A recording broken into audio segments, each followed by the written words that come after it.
Dans le prochain épisode d'Ici tout commence, le chef Tessier change de stratégie pour venir en aide à sa fille. Salomé tente d'impressionner les jurés du master.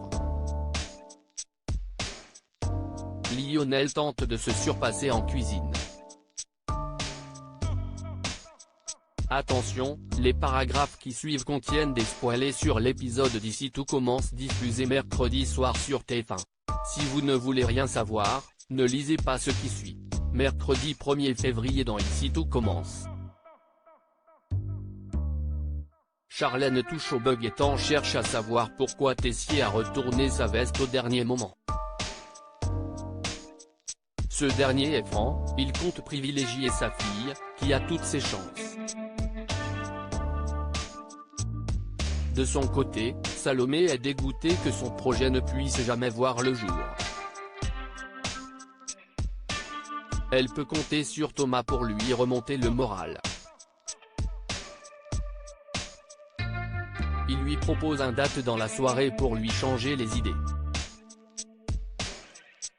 D'autant qu'il est rassuré de savoir que Salomé et Gaëtan ne cuisineront plus ensemble.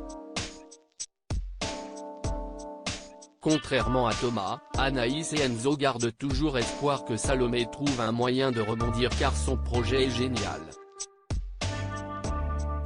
Il lui envoie d'ailleurs une photo d'eux à l'atelier. Salomé avoue être triste de ne pas cuisiner avec eux.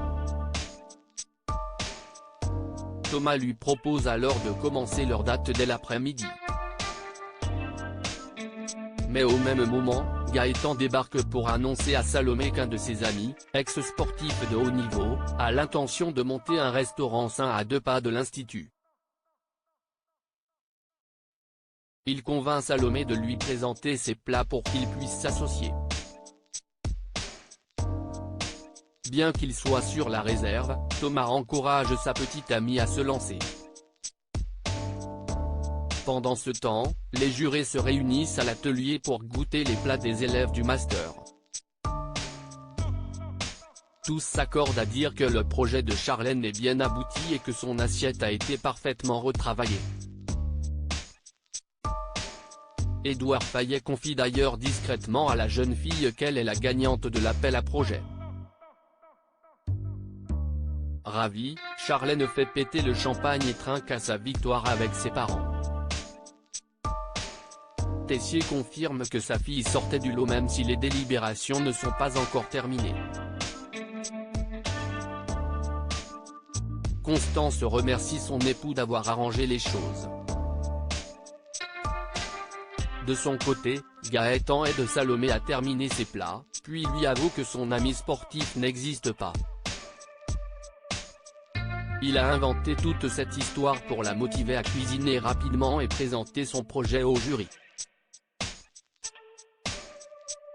Remonté à bloc, Salomé débarque à l'atelier avec son assiette et interrompt les jurés en pleine délibération pour leur faire goûter à son plat. Tessier tente de l'en empêcher, mais Fayet salue sa détermination. Salomé explique qu'elle aspire à conserver le patrimoine français en créant des plats plus équilibrés possibles sans toutefois renier sur le goûter. Si Tessier continue de défendre sa fille, Rose et Édouard reconnaissent les qualités du concept de Salomé. Ils se tournent alors vers Louis pour trancher, celui-ci répond franchement en faveur de Salomé. Édouard la désigne donc comme la grande gagnante de l'appel à projet. Lionel a droit à une seconde chance dans le parc de l'Institut, la chef Listrac se moque gentiment de Lionel et de son usurpation d'identité. Elle essaye de comprendre comment il en est arrivé là. Lionel confie qu'il avait besoin d'avoir son propre projet de fin d'études, comme tous ses amis, et qu'il a été découragé de constater que personne ne voulait investir dedans.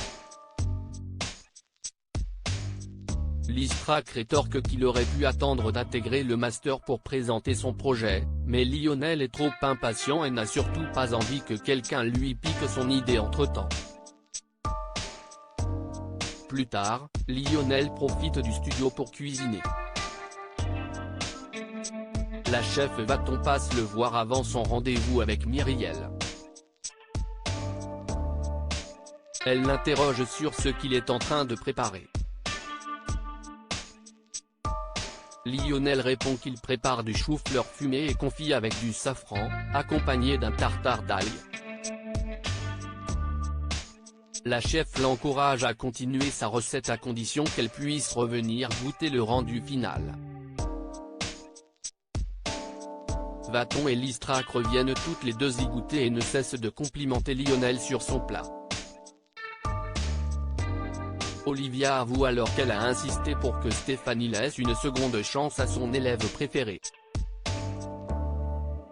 La chef Vaton se rend ensuite dans le bureau de Myriel en compagnie de Lionel afin d'annoncer qu'elle souhaite investir dans son projet à hauteur de 60%. Elle conçoit que son usurpation d'identité était maladroite et idiote, mais que sa cause est juste.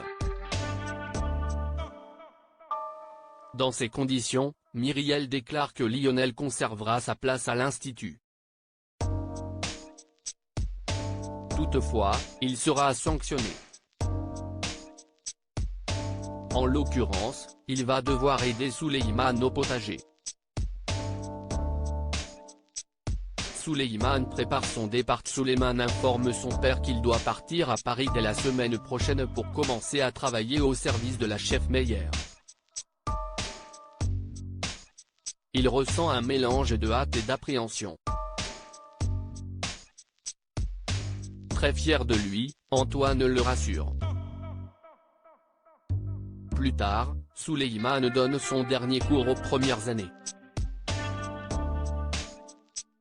À l'annonce de son prochain départ, tous les élèves lui témoignent leur respect et leur admiration. En fin de journée, Souleymane reçoit Lionel au potager pour le former. Toutefois, ce dernier n'est pas vraiment à l'aise avec cette tâche. De son côté, Antoine étudie les candidatures pour trouver un remplaçant à son fils, mais il ne trouve personne. Rose suggère d'organiser un système de rotation entre les élèves pour prendre le relais, mais Antoine estime que ce ne sera pas suffisant.